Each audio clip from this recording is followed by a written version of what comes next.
Okay, well, hi everyone. Thanks very much for coming.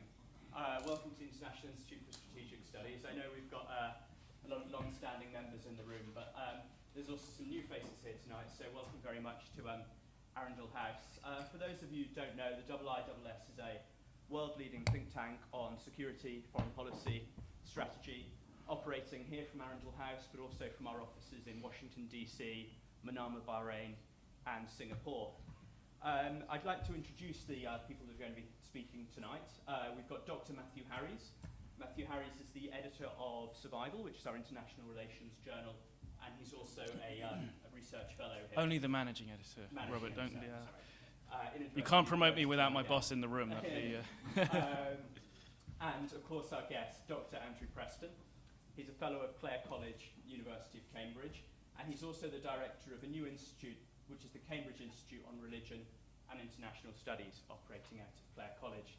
So again, welcome. This is something we do quite regularly here, and those of you that are members will know that as well as chairing these discussions, we also send out briefings. We also put on the Shangri-La and Manama dialogues, as well as publishing the Survival Journal.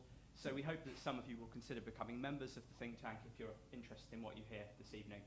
Anyway, to hand over to Dr. Andrew Preston. Fantastic. Thanks, Robert. Thanks to IISS for the invitation. It's an honor to speak here. Thanks to Robert for all his logistical work, to Matthew for chairing the session, and to all of you for coming tonight to hear me speak. As Robert mentioned, I'm president of a new research and analysis center, the Cambridge Institute on Religion and International Studies, and the acronym, I'm not sure if you can read it, is CIRIS, pronounced Cyrus. And I'd like to pause here to thank Judd Birdsall, the managing director and driving force of CIRIS, who's here tonight. Judd's right over there. Judd has a lot of experience working with these issues at the State Department in Washington, looking at religion and American foreign policy, religion and world politics, and religious engagement and issues of religious freedom in how the U.S. manages its affairs with the rest of the world. Judd and I think that CIRIS is a fitting acronym for our new endeavor. According to the Old Testament, Cyrus the Great was the Persian king who freed the Jews from the Babylonian captivity in the 6th century BC. And almost 2,500 years later, in 1948, Harry Truman startled his aides when he pronounced, upon recognizing the State of Israel, being the first foreign leader to recognize the State of Israel, he said, "I am Cyrus." And all of his aides were startled. Most of them didn't get the reference, only a few did.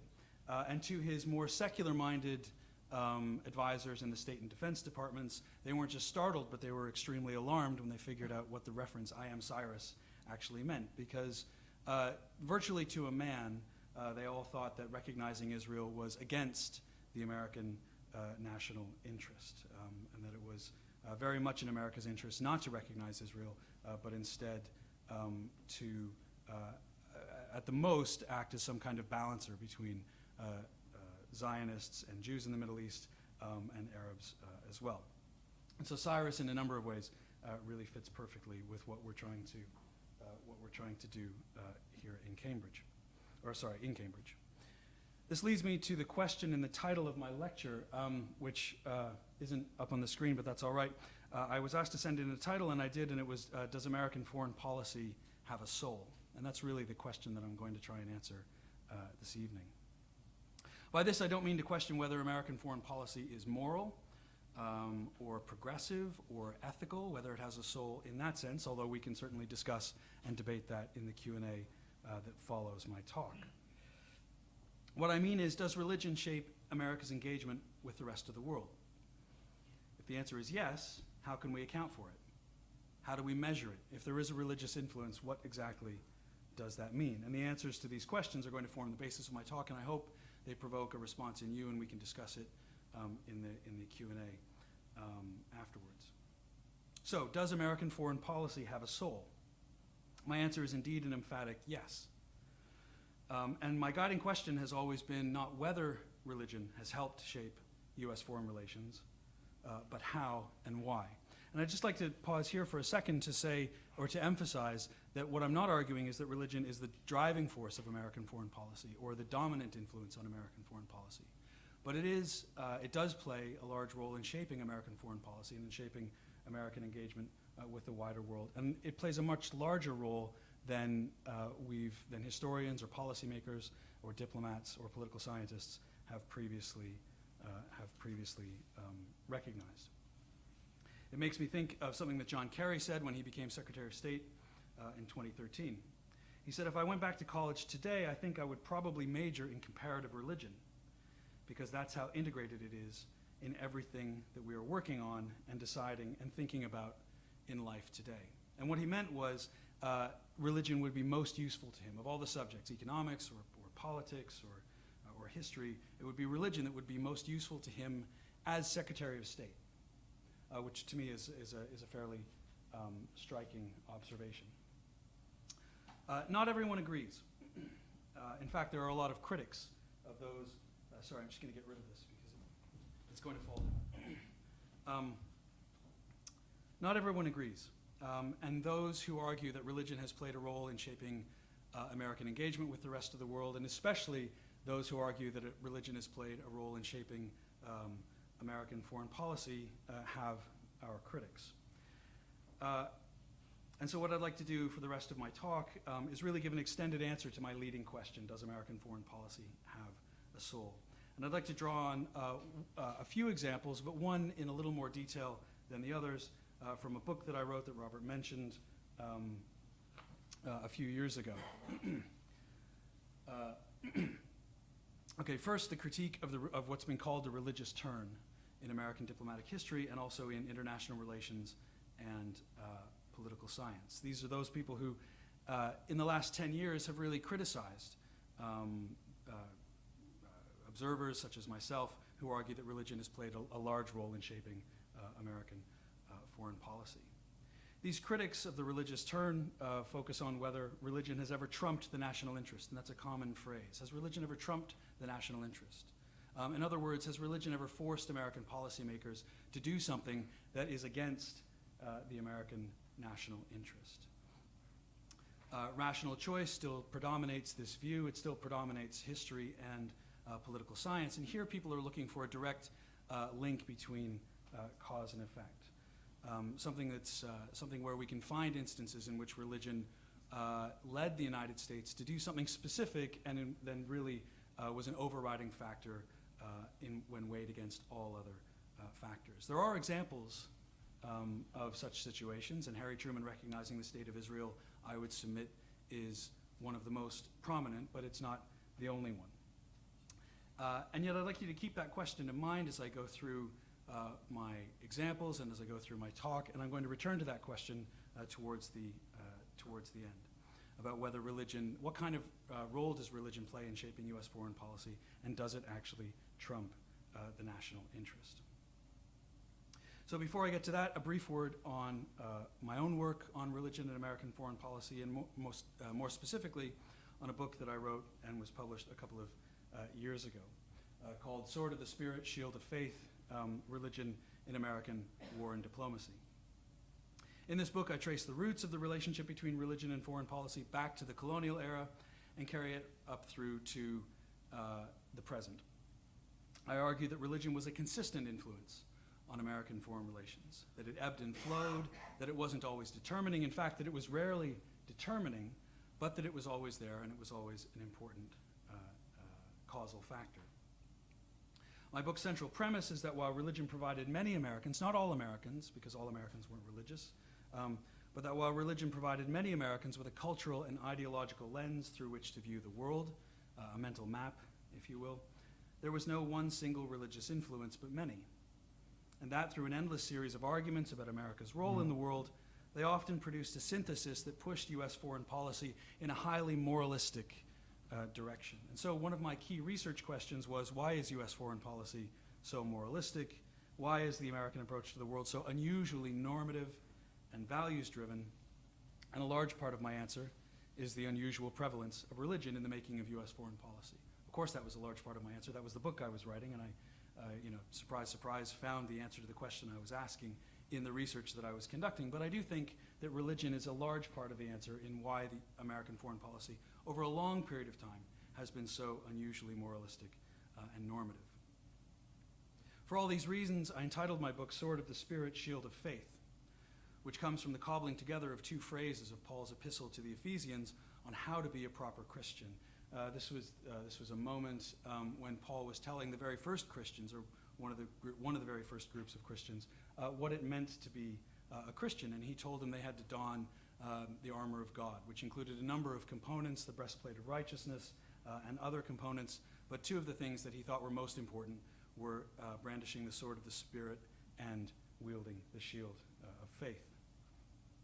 I use these phrases not only because several American foreign policymakers invoked them to explain themselves, including Woodrow Wilson and John Foster Dulles, but because they convey the book's core argument that the religious influence has made American foreign relations unusually moralistic, normative, and values-driven, both in terms of war, the sword of the Spirit, and in terms of peace, the shield of faith. In terms of conservatism and liberalism, nationalism and internationalism, militarism and pacifism, exceptionalism and cosmopolitanism. And so the religious influence isn't unidirectional. It's not consensual, it's not static, it's not monolithic, and it's not unchanging. Nor is it, as a friend of mine put it when I began the book in 2003, the story of Bush backwards. When I told him that I was writing a comprehensive history of how religion has shaped American foreign policy, he said, "Oh, it's going to be a story of Bush backwards. Basically, you're going to be telling a story of how Americans have used religion to justify imperialism and war and going into other countries and telling other people what their business should be." And I kind of had that assumption myself as I began the book. I thought that's what most of the religious influence would be. And yet the more reading and more research I did over the years, and it took me about 10 years to put this book, to research it and then to write it and to get it published, the more research that I did, the more I discovered that actually it was very much not a case of Bush backwards, that the religious influence on American foreign policy has been as much pacifist as it has been militarist, or it has been as much ecumenical as it has been nationalistic. And in fact, a lot of the causal power that religion has had on American foreign policy comes from arguments and debates between these two impulses, between a sword of the Spirit and a shield of faith. I use two main approaches to explain how and why religion has influenced the conduct of American foreign relations. The first is fairly obvious, I would say, to anyone who's studied diplomatic history, and that's a top-down approach, a political or diplomatic approach looking at policymakers who wield power and actually make foreign policy. But as I did research on the topic, I discovered that a lot of the causal influence, at least in terms of religion, on American foreign policy also came from the bottom up, that it came from Americans who don't wield power in the halls of the State Department or the White House, or who don't sit on the National Security Council.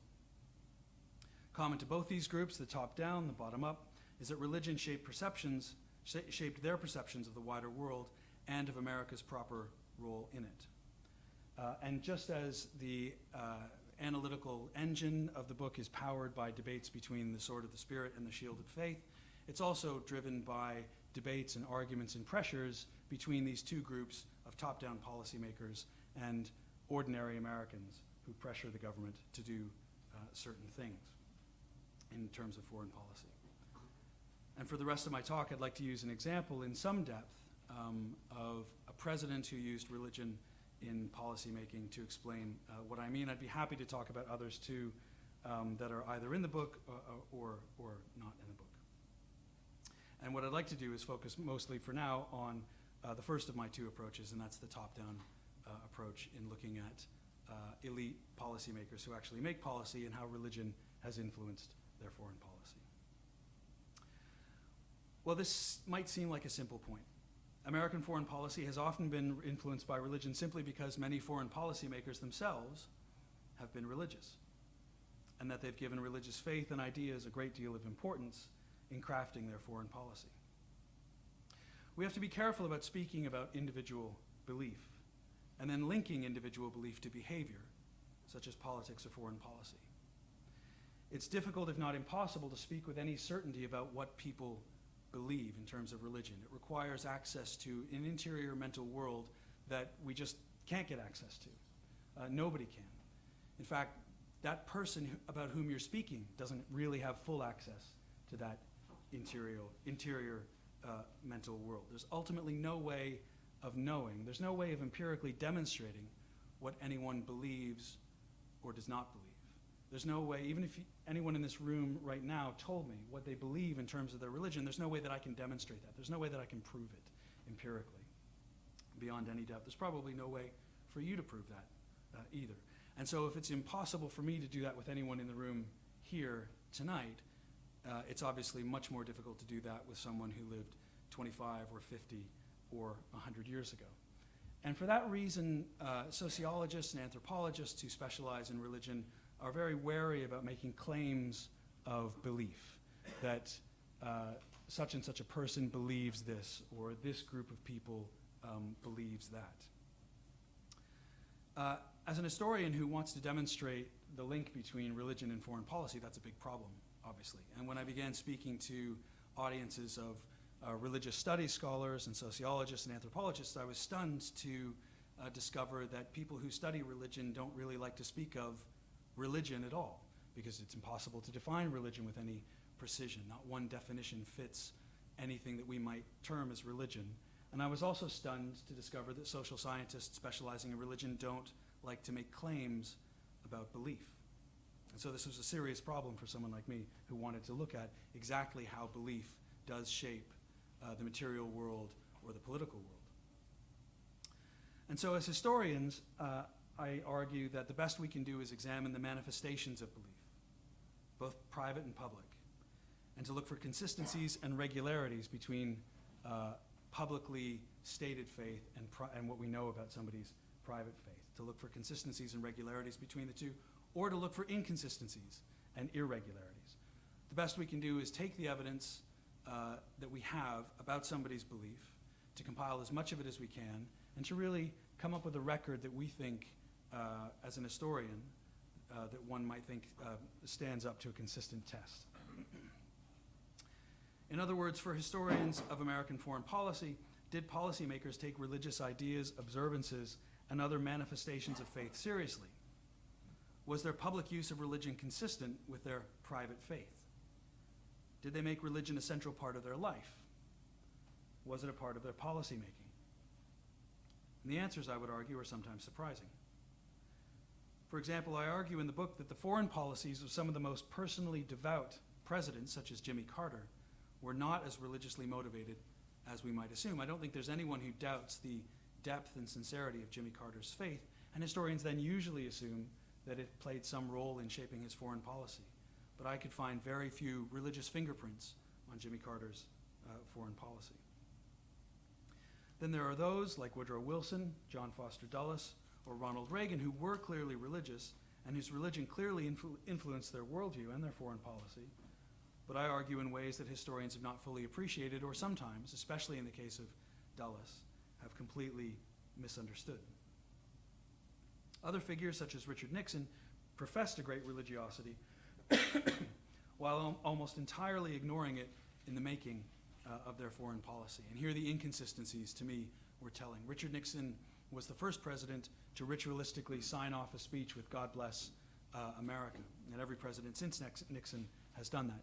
Nixon very aggressively courted Christian conservatives and cozied up to Billy Graham in a relationship that Billy Graham thought was very sincere, and I think for Richard Nixon on some level it was sincere as well. But the private record of what we know about Richard Nixon's religious faith is completely inconsistent with that very public religiosity. And when I got into the official record, not only did I not find religious fingerprints on Richard Nixon's foreign policy, I found a lot of evidence where Nixon was deliberately trying to sideline religion as a pernicious influence, as something that was distorting the American national interest. So inconsistencies matter too.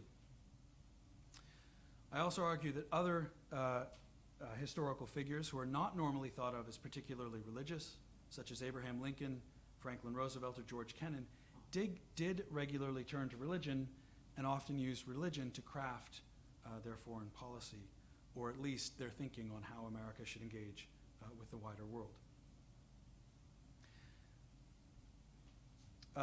These perspectives, which are recent but by no means mine alone, are possible only because diplomatic historians are now taking religion seriously, just as political scientists are as well.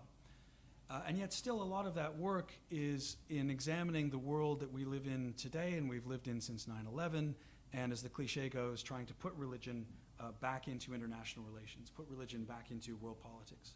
That's what the State Department has been doing. That's what a lot of think tanks have been doing. That's what a lot of universities have been doing, and that's what we're trying to do in setting up CIRUS in Cambridge.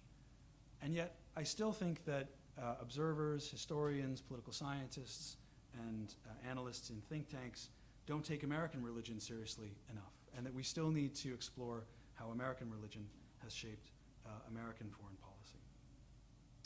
And so now I'd like to take a little more time in a little more detail than I have with Carter or Nixon or FDR or others, although I'd be happy to talk about them in the Q&A, and discuss another example, to me, of an incident that has that not only clearly demonstrates the religious influence on American foreign policy, but also demonstrates how historians have misunderstood the role of religion in American foreign policy. And that's the example of William McKinley and his decision to annex or colonize the Philippines in 1899.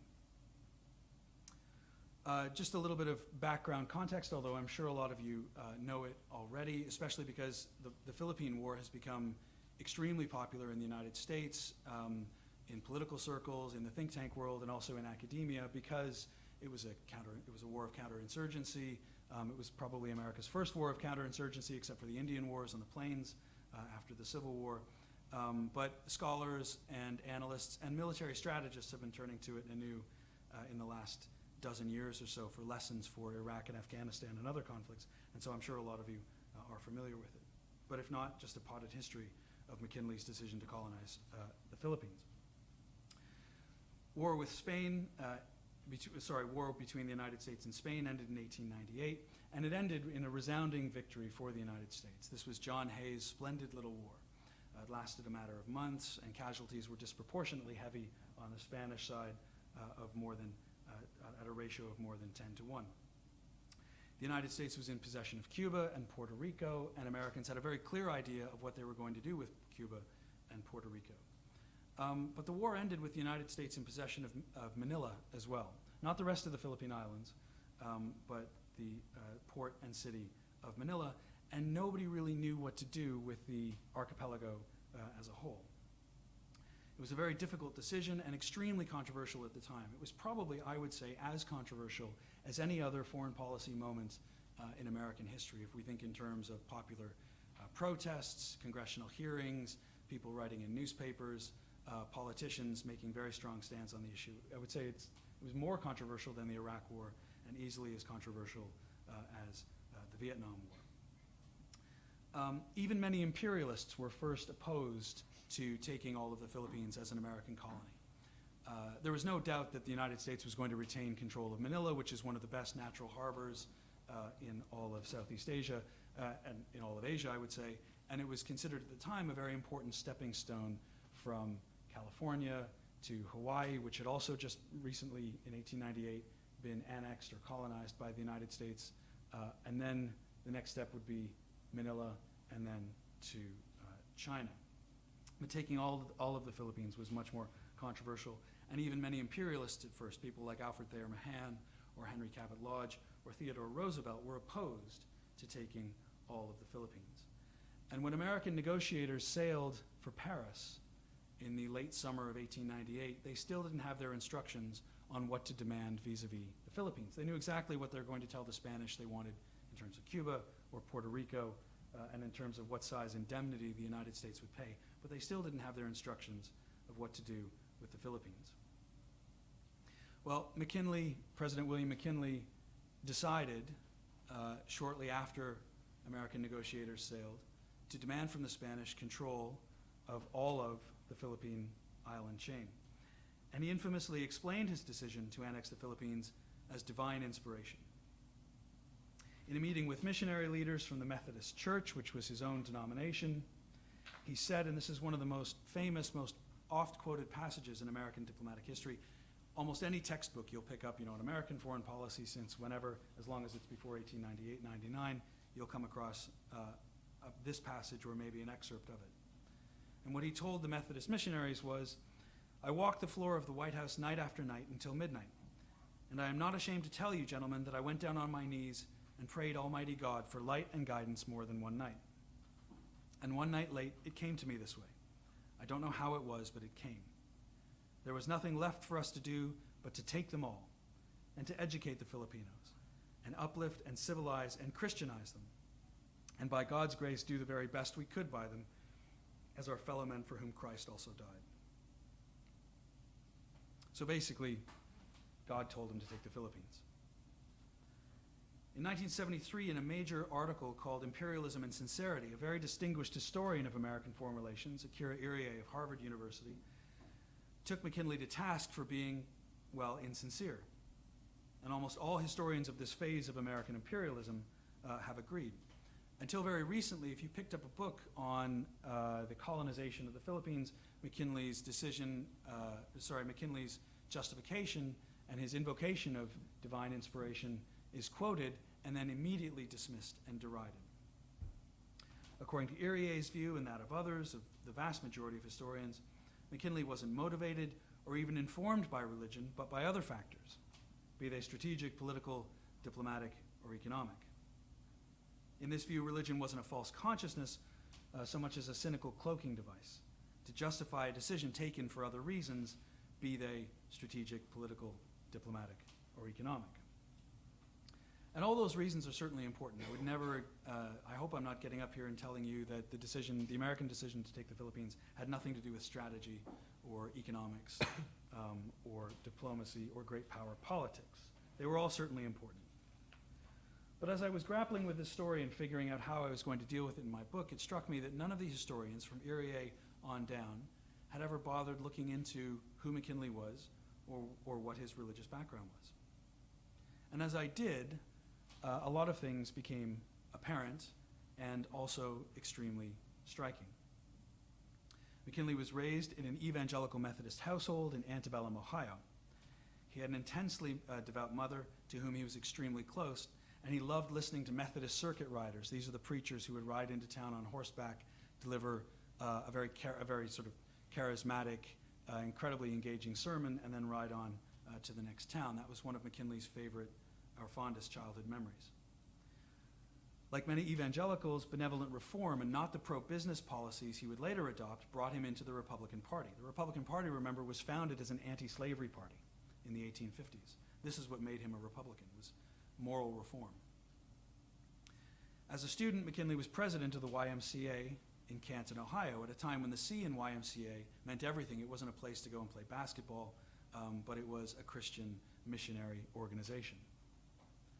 McKinley fought in the Civil War, including in the Battle of Antietam, regularly attended soldiers' prayer meetings and led camp revivals, and supported emancipation at a time when abolitionism was essentially a religious cause.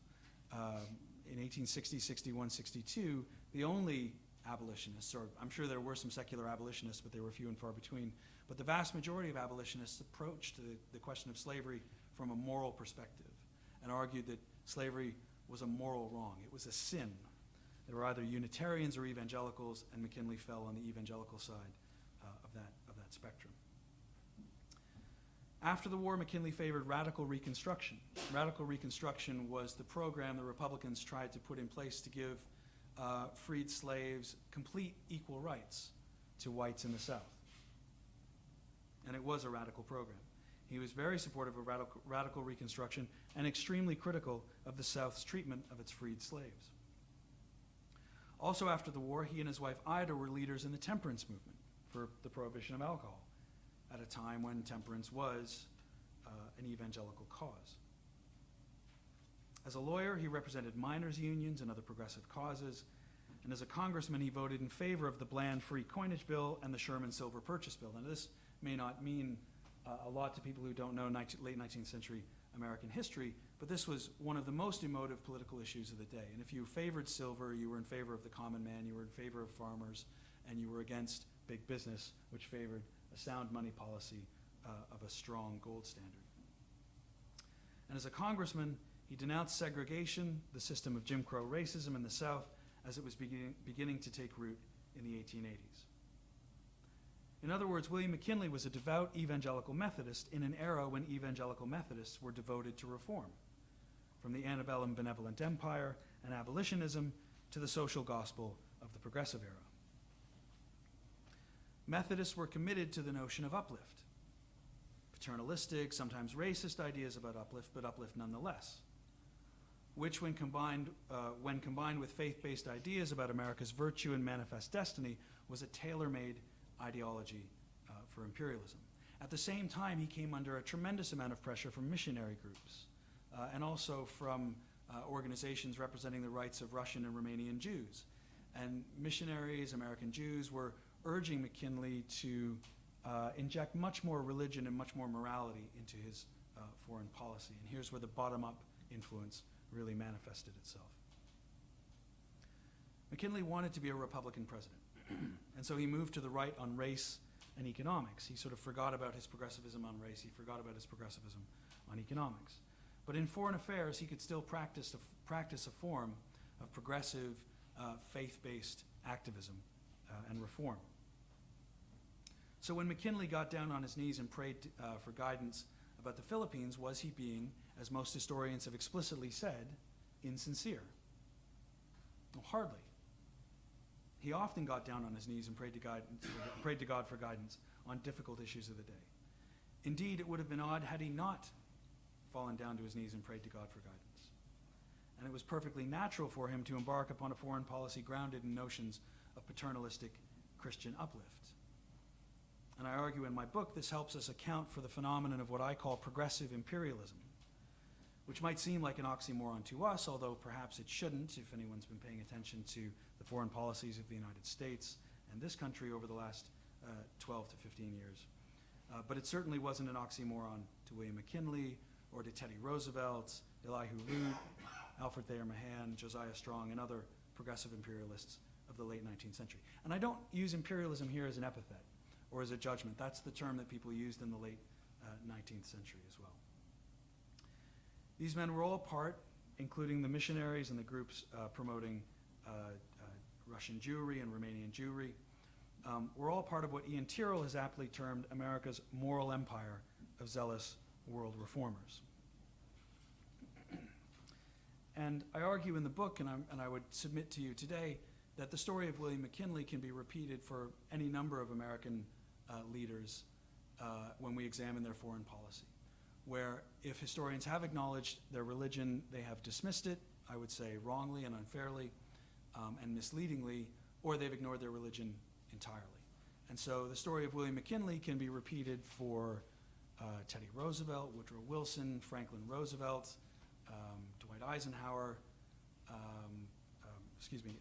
and certainly for George W. Bush. Let me conclude by returning to my original question. Does American foreign policy have a soul? And obviously, I've tried to answer yes, and I spent a long time in a fairly long book trying to provide an answer for yes. But does religion trump the national interest? And this is a thorny question, and it's a question that reviewers, even kind reviewers of my book and of my work, but also of others who look at religion and foreign policy, have raised. And it's a thoughtful question, and it's an important question. Does religion trump the national interest? And I would say that this is the wrong way of looking at the problem. Firstly, for it assumes that there's such a thing as an easily identifiable objective national interest. That we can point to a national interest, and everyone could agree that that's the national interest. That's obviously not the case. If it was, foreign policy in the United States or any other country wouldn't be so deeply divisive politically and emotionally. If there was an objective national interest, Americans wouldn't argue so much about their foreign policy. I mean, that's what Americans do. That's what the people of any country do. They argue about what exactly the national interest is. Beyond the basics of territorial self-defense, I would say there's no such thing as a consensual or objective or standardized national interest.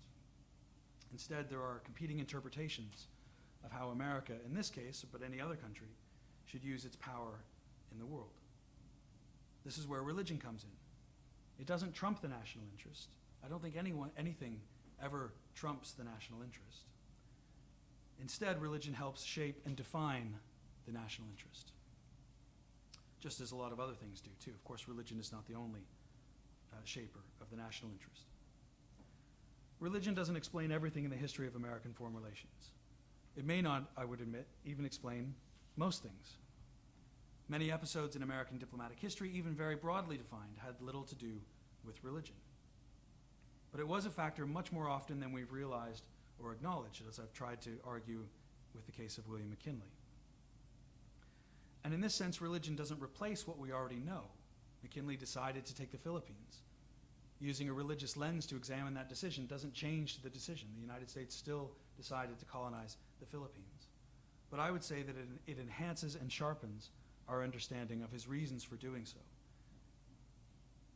Religion, in other words, provides missing pieces of a puzzle. We already know what the picture generally looks like, but we don't have the full puzzle.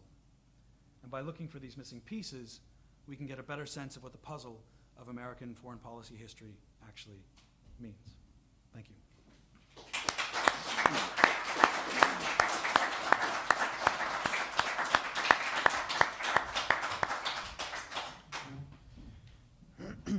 Well, Andrew, thank you. That was a fascinating talk, and as a lapsed historian, I was particularly glad to hear some real historical depth. And I found fascinating, the point you made about the connection between belief and practice, and how you prove the connection between belief and practice. We've got plenty of time for discussion. I'd like to kick it off by asking you a question at the sharp end of this topic, which is, in 2003, Jeremy Paxman interviewed Tony Blair just after the invasion of Iraq. And he asked Tony Blair if he and President Bush had sat down to pray together about the decision to invade. And the implication, and Blair sort of laughed uncomfortably and said no. And the implication from Paxman was that answering yes would be a very unpopular answer. And it's true that, in Britain, there's a certain suspicion towards overt displays of religious belief, and certainly a suspicion towards converting that into policy. So my question is this: that seems not necessarily to be the case in the United States. Is there a greater tolerance for the application of religion in foreign policy in the United States? If so, why? And what kind of religious practice is acceptable in that sense? Well, those are huge questions. Didn't Alistair Campbell tell Tony Blair, "We don't do religion"? We don't do God. We don't do God. That's right. Sorry. As a way of stopping an interview. Yeah, that's right. We don't do God. I'm sure he'd agree that you don't do religion either, but certainly not God. The United States is clearly different from Britain, although Tony Blair, I think that's one reason why Tony Blair, certainly by the end of his premiership, was more popular in the United States than he was here, even though he was still fairly popular in some circles. Here, there is a much greater tolerance of religion in politics in the United States, and certainly in explaining foreign policy decisions as a sort of, that America has a redemptive role, that it has a righteous, that it's the bearer of a righteous standard, that sort of thing. I don't think you'd get in this country, at least not today, a prime minister quoting religious sermons from centuries before as not just a sort of anodyne, secularized view of nationhood, but as a religious explanation of a national purpose. That's what Ronald Reagan did when he quoted John Winthrop's Puritan sermon of 1630 when the Puritans sailed for New England and called America a shining city on a hill, which you could read in a kind of secular light, but it's clear Reagan didn't mean it like that. There is a greater tolerance. I'm not a specialist. I've lived in this country on and off for almost 20 years. I returned from the United States to Cambridge in 2006. My wife and kids are British. I feel like I have a pretty good grasp of this country, even though I'm not a specialist of its history and politics. But I do think I'm on firm ground when I say that religion in politics is not as deeply embedded, and certainly not as tolerated here. Your question, why is that so? That would take.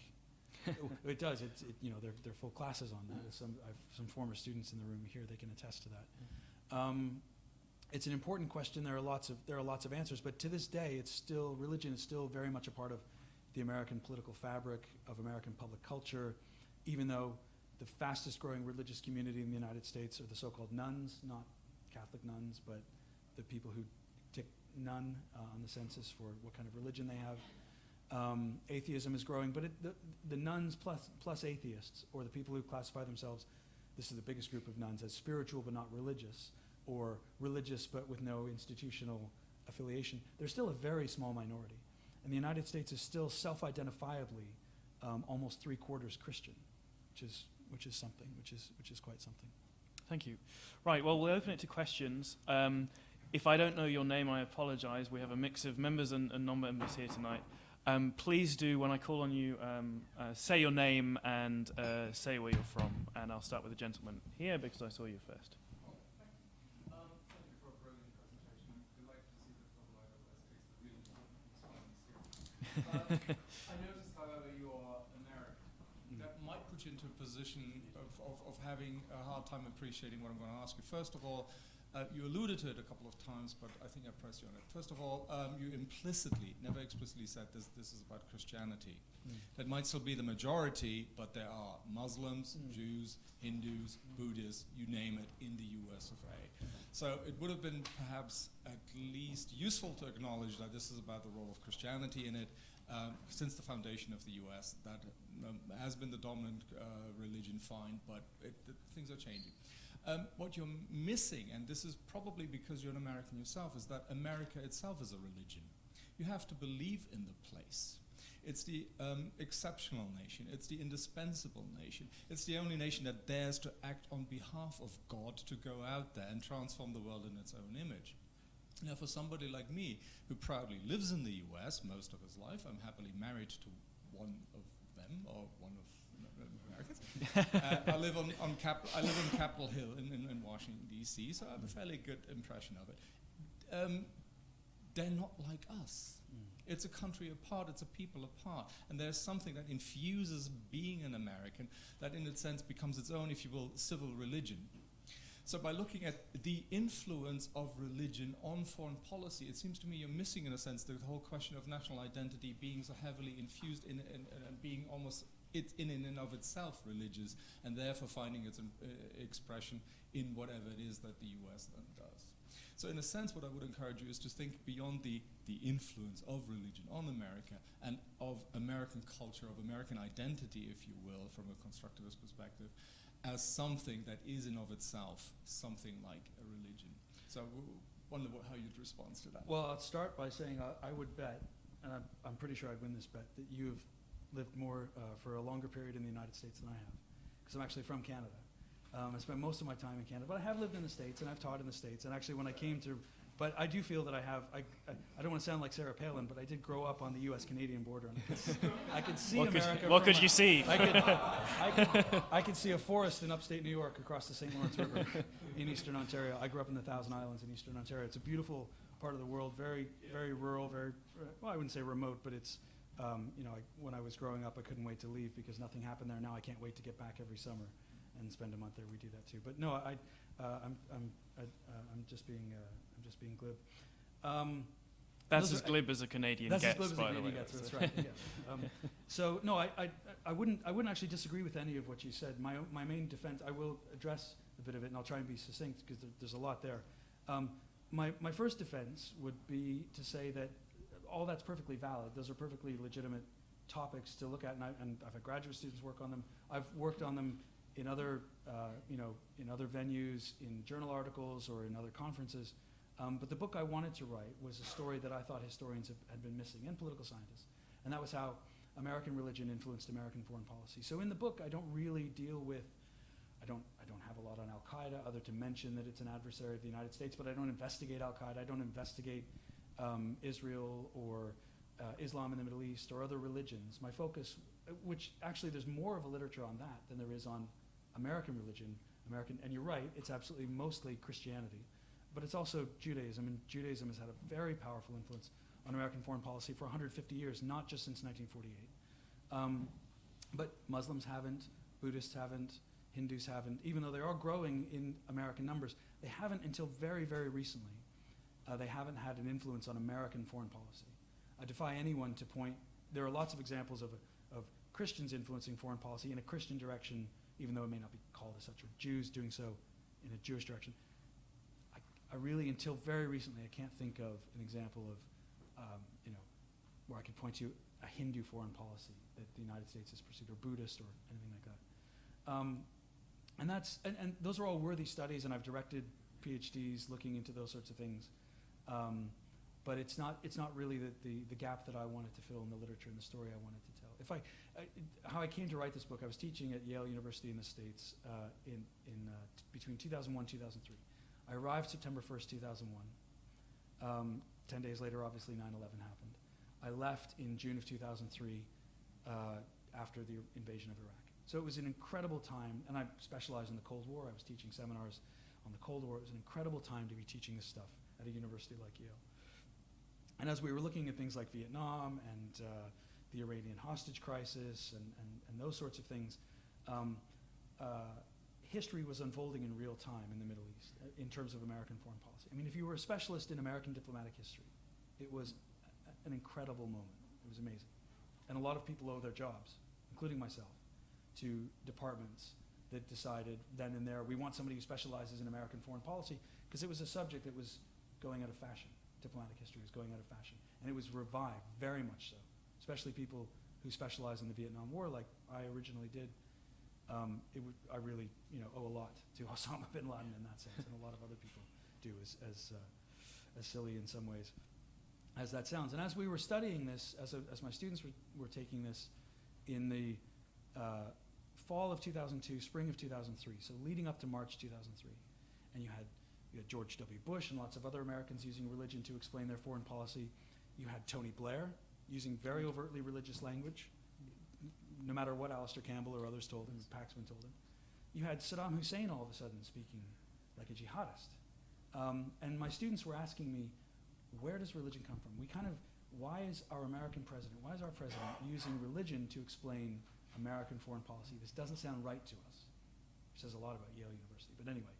And I went to look in the literature, and they asked me, they said, is there precedent for this? Is Bush abnormal? Is he an aberration? And I looked in the diplomatic history literature, and there was almost nothing. And so I thought this would be a good subject to take. That doesn't mean that everything else you mentioned about civil religion, America as a religion, American exceptionalism, those are all worthy topics. I completely agree. But I did leave them out of the story deliberately, because once you start bringing all those things in, it just becomes a much bigger story. And they can interlink for sure, but I wanted to leave that story slightly separate. The gentleman in the middle row there, the microphone is just behind you. And may I repeat my injunction to thanks. Nicholas McLean, I wondered, I may have misheard, but did you perhaps say that McKinley was born in antebellum? And this leads clearly on to a question about St. Thomas Aquinas and just war theory. And I wondered whether you'd found any evidence of policymakers looking at Aquinas, both antebellum and in bello, in terms of how policy is justified and later enacted. One of the great stains on American history is not only antebellum and going for the Philippines, it's how they conducted the war, how they had a lot of blood on their hands for massacres of men, women, and children who were resisting them. In Britain, policymakers, even in this century, have been looking at justification for just war. Several senior fellows of the IISS were involved with church leaders in a study of its relevance in the 21st century. What relevance have you found in the 18th, 19th, and 21st century in the US? Explicitly, it's a fantastic question. Thank you very much for that. Explicitly, not a whole lot in terms of theological justifications for the just war until the 20th century. If you just look at Catholics, there's a lot of discussion in the 19th and 20th centuries about the Spanish-American War, for instance, but about the First World War, the Second World War, the Cold War, nuclear weapons particularly, and using Augustine, using Aquinas, using a long or a very large literature and a lot of thinking on just war theory to come up with explanations for foreign policy, but also prescriptions for foreign policy.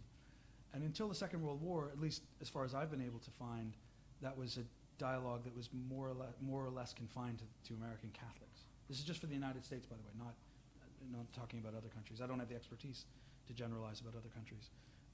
But I think in other countries there was a more active dialogue about the just war. And there wasn't in the United States, except, as I said, among Catholics. That changes in the 1930s and 1940s, and it's picked up by a group that were called the Christian Realists or the Neo-Orthodox school, but who are led by Reinhold Niebuhr, who's obviously probably known to everyone in this room, and then a number of people around Niebuhr who aren't as famous. None of whom were Catholic, but they adopted, at first without calling it just war or without referring to Aquinas, but they adopted basically a just war theology, and then began to develop it, especially as nuclear weapons became a reality in 1945 and onwards. But as far as I could find, it doesn't become explicitly about the theology of the just war until Vietnam, and a lot of Catholics began speaking out against the Vietnam War and using just war theory, and using it in a way that was very acceptable or palatable or appealing to Protestants, also to Jews, to secularists. And so to a lot of people, the most famous book on just war theory is Michael Walzer's Just and Unjust Wars, written by a fairly secular, although I think he's had well, I don't want to make claims about Michael Walzer, I don't know him, but from what I've read, he's much more amenable to religion now. But at the time, in the mid-'70s, was essentially a secular Jew who adopted this just war philosophy to explain Vietnam and to explain American foreign policy. And then in the 1980s, Catholics, in leading the way in criticizing nuclear weapons and the Reagan arms buildup, the Catholic bishops offered their pastoral letter on nuclear weapons that said nukes are immoral. That explicitly rested on just war theology, and that popularized it even more beyond a Catholic audience. Thank you. And then Obama uses it in his Nobel address. He doesn't. I don't think he references Aquinas in his Nobel address, but he essentially talks about the just war and the terms of just war theology. The gentleman in the front row there. Hello, my name is Noel McCann. I'm originally from San Francisco, but I'm currently studying at SOAS. I'm just wondering, given that there's an increasing amount of state and non-state actors, such as, say, like Israel, Saudi Arabia, or even like ISIS or 969 movement in Myanmar, being heavily influenced by religious values as well these days. I'm just wondering how it could potentially affect the U.S. foreign policy's approach, and whether, say, religion's influence on U.S.'s values could influence or potentially affect the impact of how they address these conflicts.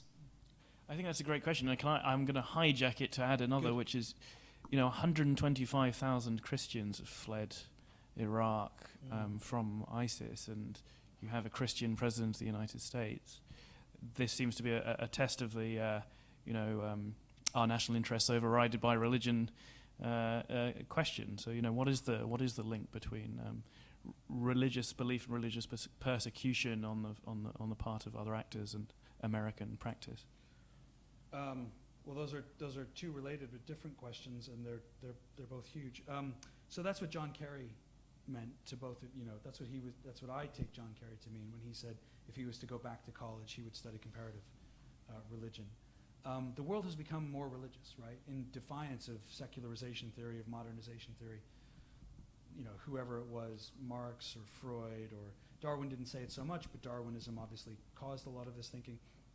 But the notion throughout the 20th century that as the world became more modern, it would become less religious, that it could be no other way. Modernization would lead to secularization. And some commentators in the 70s said that globalization, which our current era of globalization began then, would really spur the death of religion worldwide. And a lot of, if your perspective was from the 60s and early 70s, to some people, that made some sense. But of course, the exact opposite has happened. Globalization has helped spread religion.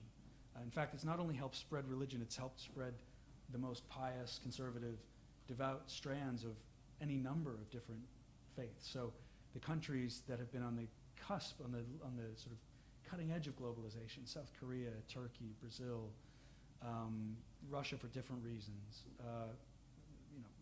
lots of countries in Africa, are becoming not only more religious, but where very, very strong strains, pious strains, if I can use a Christian term to generalize, have really predominated. So I think this is what John Kerry meant, that religion has become more important to world politics.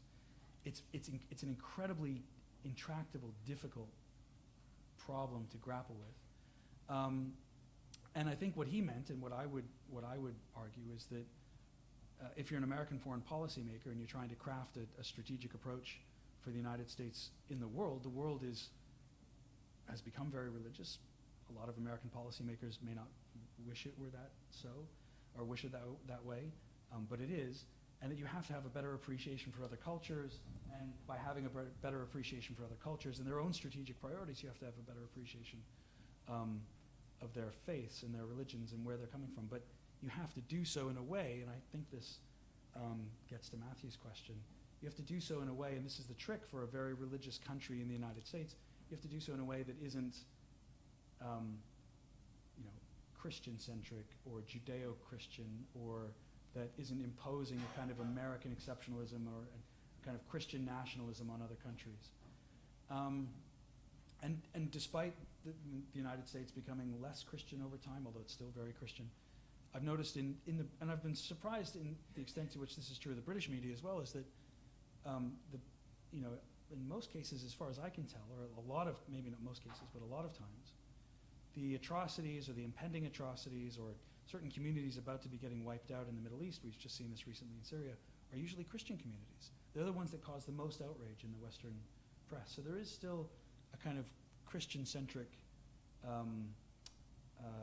default position, even for a lot of people who don't consider themselves activist Christians, in eliciting sympathy from the United States or from Great Britain or from other countries. But religion is central to the world, and so anybody crafting foreign policy in Washington, London, elsewhere has to have a greater appreciation for religion. Now, what's the answer in terms of that? I have no idea. It's vastly complex, and we just can't reduce it to any kind of we must do this or we must do that in a general sense. Yeah. I have the gentleman here in the front row on the next line. Thank you. James Roberts from the Catholic weekly paper, The Tablet. Could I just ask you for your views regarding the past two administrations and their relations, not with Christianity so much as with Islam?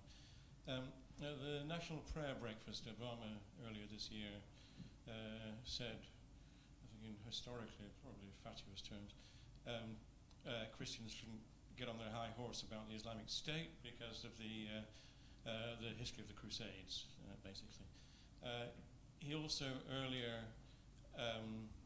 in the last administration, he backed Muslim Brotherhood President Morsi in Egypt, which was turned out to be initially a most peculiar decision and turned out to be pretty flawed. His relations with Israel are seen as rather strange by many Israelis, and his relations with Netanyahu are not healthy. And he also said that he would not allow anybody to insult the Prophet of Islam. So and he calls himself a Christian. So there are changes in the Obama administration from the previous one. Okay, but even when we look at George W. Bush and the Iraq War, when we look at what happened afterwards, it's still a mystery as to what Bush and Blair thought they were doing to some extent, and the fact that it was such a disaster afterwards, even though many people could support the removal of a dictator and so on. I just wonder what you think Obama is doing in relation to Islam, and what you think George W. Bush was doing. Because certainly he wasn't fighting a Christian crusade when he launched the wars against Saddam either. I'd just be interested in your view of how the relations with Islam have changed the foreign policy thinking. Well, I mean, Islam has changed a lot of the foreign policy dynamic in Washington. There's no doubt about that. In terms of, I mean, it's a large question, or a large series of questions. I finished, my book finishes with the end of the Cold War in 1989, but I have an epilogue, mostly because my editor insisted on that I have to have something on George W. Bush. He wanted a whole chapter on George W. Bush. And I thought that was too close. I began the book in 2003. I finished it in 2011. It was published in, not long after that, in 2012. And Bush was still too close. And I think we're still too close to get any kind of historical perspective on Bush. We can make judgments, of course. But I wanted to write a book that would stand, I wanted to write a book that was about a history that I thought could stand on its own without necessarily tapping into a market that was about George W. Bush, a market that would then change its perspective and move on. But I actually finished with a couple of pages on Barack Obama where I situate Obama within the tradition that I've analyzed going back to the 17th century. In that Bush and Obama, as you said, are very different in almost every way. George W. Bush, that is. I think Obama is very similar to Bush Sr. in a lot of ways. But George W. Bush and Obama are very different. Their foreign policies are very different. Their domestic politics are very different. And their approach to religion is different, and religion and foreign policy is very different.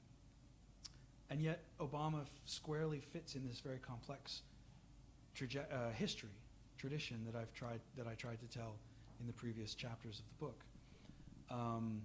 And if Bush is, if the book wasn't simply Bush backwards, that it wasn't just a story of interventionism or war or whatever you want to call it, but it was about another side of the story. Obama is part of that side of the story.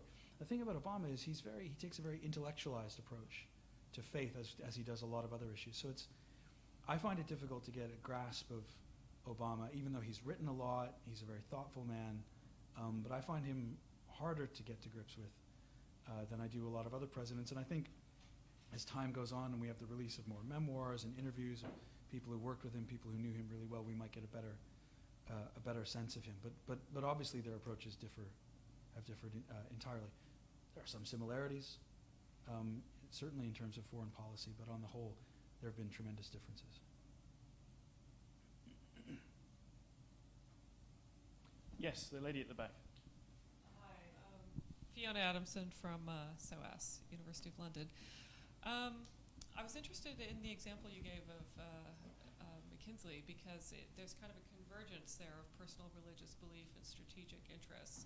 And going back to the kind of opening question that you had about measuring belief and so forth, I'm wondering if you could talk about in your book, which I'm looking forward to reading, how you deal with looking at the instrumentalization of religion versus religion as a causal factor. And if maybe you could talk about some of the other case studies that you looked at where you can kind of distinguish between the two different ways where religion can impact politics or foreign policy. Yeah, it's a terrific question, and it really bedeviled me. It does anyone who looks at religion or any other kind of moral factor, the extent to which morality or religion influence politics or policy. Is it just being instrumentalized? Is it just, as a lot of historians who have looked at religion and politics, religion and foreign policy, is it just mere rhetoric? So I wrestled with that quite a bit, and I came up with a couple of answers that satisfied at least myself and enabled me to tell what I thought could be maybe not a convincing story, but a story that could, that was seamless in the. Sorry, I'm not explaining this very well, but that could be persuasive. So religion has been instrumentalized, absolutely, and I think in some sense we have to distinguish between religion as sincere belief and therefore as a source of policy, and religion being deployed to justify a foreign policy decision or to popularize it or whatever. But also at heart, I think that the fact that religion is being instrumentalized, or that it has been, and I'll give you an example in a second, is in itself important. So mere rhetoric in a democracy, that's politics. And in a democracy, that's incredibly important. Leaders are telling the people what they think will be a compelling idea, and even if a leader doesn't actually believe it, that says a lot about the society that you're examining. It says a lot about what people's priorities are, what that leader thinks people's priorities are, and because it's a democracy, the leader usually puts a lot of time and effort into crafting some kind of message that will be popular. And that's what led me to a lot of these bottom-up groups. So why are they framing it in these religious terms? And a lot of times it was because they were being pushed from below, either irreligious or not very devout leaders, people, especially in the State Department in the 19th and 20th centuries, diplomats who did not want to have religion interfere with the intricacies of diplomacy, and yet they were pursuing policies that were demonstrably religious, explicitly about things like religious freedom, because they were being relentlessly pushed to do so from the bottom up. The best case of the instrumentalizing of religion, so using religion to justify or popularize foreign policy, is Franklin Roosevelt between 1937 and 1941. In foreign policy terms, there's almost no religion in FDR's foreign policy before 37. And there is still some after 41, between 41 and 45, but not much. But between 37 and 41, in his, what we might call his interventionist speeches, where he's with increasing fervor, trying to inch the United States into a more active role in the world crisis against Nazi Germany and Imperial Japan, religion becomes not just a main feature, but I would argue one of the main features, and by 1941 maybe the main feature, by 41 when he's issuing the 4 freedoms, one of which is freedom of worship. And then it sort of falls off after 41 a little bit. Now, I think for Roosevelt, it's like what Henry Kissinger said about a lot of things when people asked him if he meant what he said. He said, well, yeah, it has the virtue of being true. I'm not just spinning this, I actually do believe it. And I think that was true for Franklin Roosevelt. And I think that's why, to go back to a more constructivist approach, I think that's why he turned to religion, because it's what he knew, it's what he thought would be popular, but it's what helped explain the world to him, even though most historians of FDR up to that point either ignored religion or completely dismissed it. Religion actually turned out to be unbelievably important to Franklin Roosevelt.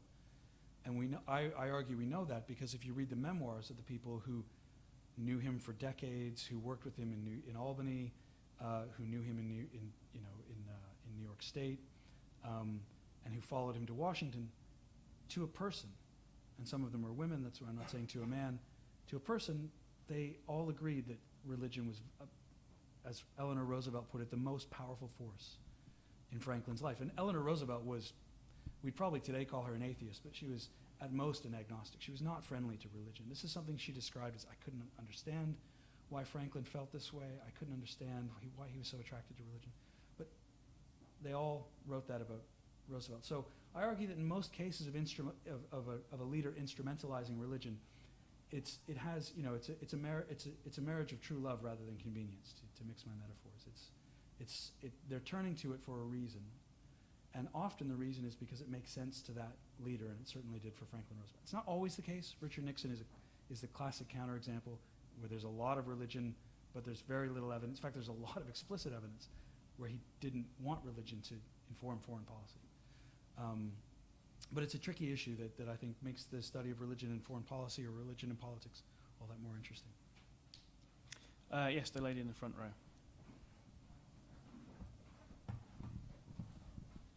Hey, my name's Vic Roth. I'm also from SOAS. I just wanted to briefly turn the discussion to a more sort of domestic political sphere.